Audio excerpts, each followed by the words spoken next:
जरा सोचिए, एक ऐसा देश जहां सदियों से विदेशी शासन रहा हो, जहां जनता को अपना नेता चुनने का अधिकार कभी न मिला हो, जहां के लोगों ने चुनाव, इलेक्शन और वोटिंग जैसे शब्द ही पहली बार सुने हो। गुलामी की बेड़ियों में बंधी 88% जनता पढ़ी लिखी ना हो और लोग ऐसे दुर्गम इलाके में रहते हो जहां जाने का रास्ता ही मौजूद न। उस देश में चुनाव करवाना कितना कठिन होगा।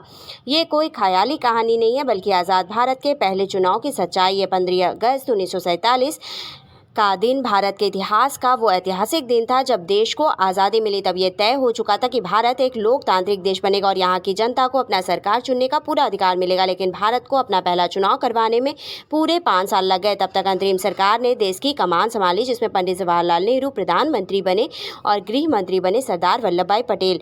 पटेल ने 562 रियासतों को एकीकृत करके लोकतंत्र की नींव रखी। लेकिन असली चुनाव और चुनौती अभी बाकी थी। भारत का पहला आम चुनाव, जिसके लिए 34 करोड़ लोगों को चुनाव प्रक्रिया समझानी थी, दुर्गम इलाके तक पहुंचना था, फर्जी वोटिंग रोकनी थी, करोड़ों मतों की गिनती करनी थी और एक भी चूक से पूरा चुनाव गड़बड़ हो सकता था। तो फिर इतनी मुश्किलों के बावजूद 1952 में आखिर कैसे हुआ आज़ाद भारत का पहला चुनाव। हेलो एवरीवन, मैं आकृति अग्रवाल आज आपके सामने एक नया वीडियो लेकर उपस्थित। अपने आज के वीडियो में हम जानेंगे कि आखिर आज़ाद भारत का पहला चुनाव कैसे करवाया गया। तो चलिए बिना देर के वीडियो को शुरू करते हैं और जानते हैं इस बारे में डिटेल में।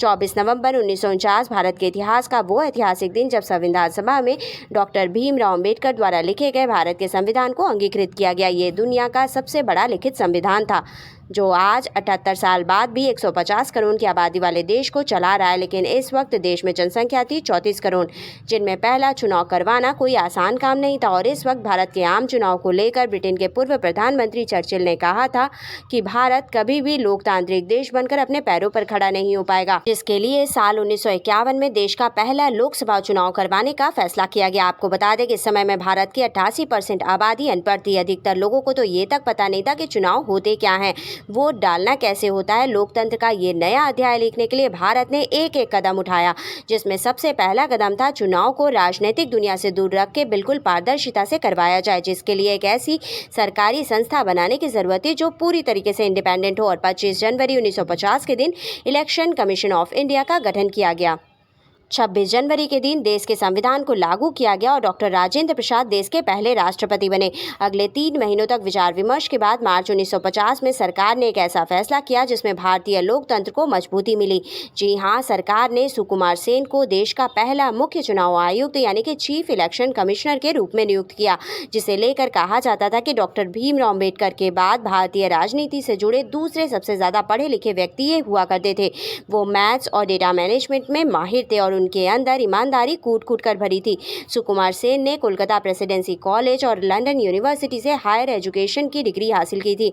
महज 22 साल की उम्र में इंडियन सिविल सर्विसेज के एग्जाम में वो शामिल हुए थे और 1947 तक बंगाल के मुख्य सचिव के पद पर भी नियुक्त हुए थे। इसलिए भारत में पहला चुनाव करवाने की जिम्मेदारी यदि किसी को मिलनी चाहिए थी तो वो सुकुमार सेन ही थे। लेकिन गरीब और असाक्षरता के बीच इतने बड़े देश में एक सफल चुनाव करवाना बिल्कुल भी आसान नहीं था। इसलिए चुनाव आयोग ने इस प्रक्रिया को अलग अलग चरणों में बांटा और अप्रैल 1950 में चुनाव की तैयारियां शुरू कर दी। आपको बता दें कि भारत में आज़ाद होने के बाद उस रास्ते को नहीं चुना जिसे पश्चिमी देशों ने चुना था। दरअसल पश्चिमी देशों में एक लंबे समय तक कुछ अमीर लोगों के पास ही मतदान का अधिकार होता था और कामगारों व महिलाओं को वोट देने का अधिकार नहीं होता था। लेकिन आज़ाद भारत में वयस्क मताधिकार के आधार पर आम चुनाव करवाने का फैसला किया गया, यानी कि 21 साल व उससे ज़्यादा के सभी भारतीय नागरिकों को वोटिंग का अधिकार दिया गया। इसके बाद अगला कदम था मतदाताओं का नाम मतदाता सूची में जोड़ना, जिसके लिए कुल 16,500 लोगों को मतदाता सूची बनाने के लिए 6 महीने के कॉन्ट्रैक्ट पर रखा गया। ये लोग घर घर जाकर वोटर से कुछ डिटेल लेते, जैसे कि नाम, उम्र, पता और जेंडर, और मतदाताओं के नाम वोटिंग लिस्ट में जोड़ देते। लेकिन सबसे बड़ी दिक्कत ये थी कि महिला मतदाताओं की सूची कैसी बनाई जाए। मशहूर लेखक रामचंद्र गुहा अपनी किताब इंडिया आफ्टर गांधी में लिखते हैं कि उस वक्त बहुत सी महिलाओं को अपना नाम बताने में झिझक थी। वो अपने आप को किसी की बेटी या किसी की पत्नी कहलाना ज़्यादा पसंद करती थी। हालांकि सुकुमार सेन ने अपने अधिकारियों को निर्देश दिया कि इस तरीके के मतदाताओं का ब्यौरा लिखने की जगह कड़ाई बरती जाए, लेकिन फिर भी करीब 80 लाख महिलाओं का नाम मतदाता सूची में नहीं दर्ज हो सका। अगली समस्या थी कि मतदाताओं को सही मत देने में सहायता करना। दरअसल पश्चिमी देशों में मतदाता पढ़े लिखे होने के कारण राजनीतिक दलों को नाम से पहचानते थे, लेकिन नए आज़ाद भारत की जनता उतनी पढ़ी लिखी नहीं थी। इसलिए उन्हें समझाने के लिए तस्वीरों का सहारा लिया गया। चुनाव आयोग ने हर राजनीतिक दल को अपना चुनाव चिन्ह चुनने के लिए कहा ताकि उस चिन्ह को देखकर मतदाता अपने पसंदीदा पार्टी के उम्मीदवार को वोट दे सके। वहीं आपको बता दें कि देश के करोड़ों मतदाता ये नहीं जानते थे कि आखिर मतदान होता क्या है और हमारे एक वोट की अहमियत क्या है। इसका समाधान निकालने के लिए चुनाव आयोग ने एक अभूतपूर्व जागरूकता अभियान शुरू किया, जिसमें देश के 3000 सिनेमाघरों में छोटी छोटी एड फिल्म चलाई गई, जिसमें चुनाव प्रक्रिया, मतदाता अधिकार और लोकतंत्र के महत्व को भी समझाया गया। रेडियो पर कार्यक्रम प्रसारित किए गए ताकि अनपढ़ जनता भी सुनकर समझ सके और वोट डालना क्यों जरूरी है ये जान सके। साथ ही देश भर में लाखों पोस्टर और बैनर लगाए गए जिसमें चुनाव से जुड़ी अहम जानकारियां दिए गई और ये जागरूकता अभियान 1 या 2 दिन नहीं बल्कि पूरे 2 साल तक चला। इसके बाद देश भर में मतदान केंद्र बनाने की शुरुआत की गई, जिसके लिए पूरे भारत में कुल 2,24,000 मतदान केंद्र बनाए गए। इसके अलावा 20 लाख लोहे की मत पेटियां भी तैयार की गई। करीब 62 करोड़ मतपत्र छापे गए, लेकिन इसके बाद भी असली चुनौती थी इन्हें समय पर सही जगह पहुंचाना, क्योंकि भारत के कुछ हिस्से ऐसे थे जहां मतदान सामग्री पहुंचाना नामुमकिन जैसा था। कई दुर्गम पहाड़ी इलाके में मतपेटियों को ले जाने के लिए पुलों का निर्माण किया गया। आपको बता दें कि इलेक्शन प्रोसेस बिल्कुल सिंपल था। हर मतदान केंद्र पर पार्टियों के चिन्ह वाली मत पेटियां रखी हुई थी जिसमें मतदाता अपना वोट डाल सकते थे। दोबारा मतदान रोकने के लिए खास तरीके की स्याही का प्रयोग किया गया जो उंगली पर हफ्तों तक बनी रहती थी।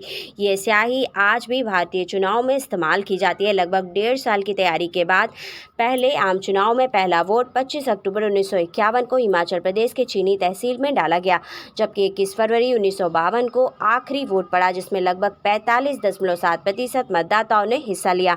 कुल 17 करोड़ वोट पड़े और प्रति मतदाता केवल 60 पैसे खर्च हुए।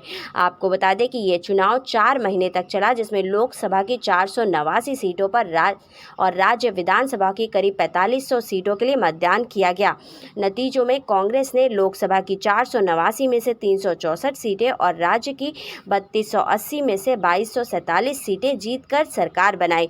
इस तरह से भारत ने अपने पहले आम चुनाव को सफलतापूर्वक कर लोकतंत्र की नींव रखी और आज भारत दुनिया का सबसे बड़ा लोकतांत्रिक देश बन चुका है। हमारी आज की वीडियो आपको कैसे लगी हमें कमेंट करके बताइएगा। आज के वीडियो में बस इतना ही। For more such interesting video like and subscribe my channel. Thank you. Bye bye.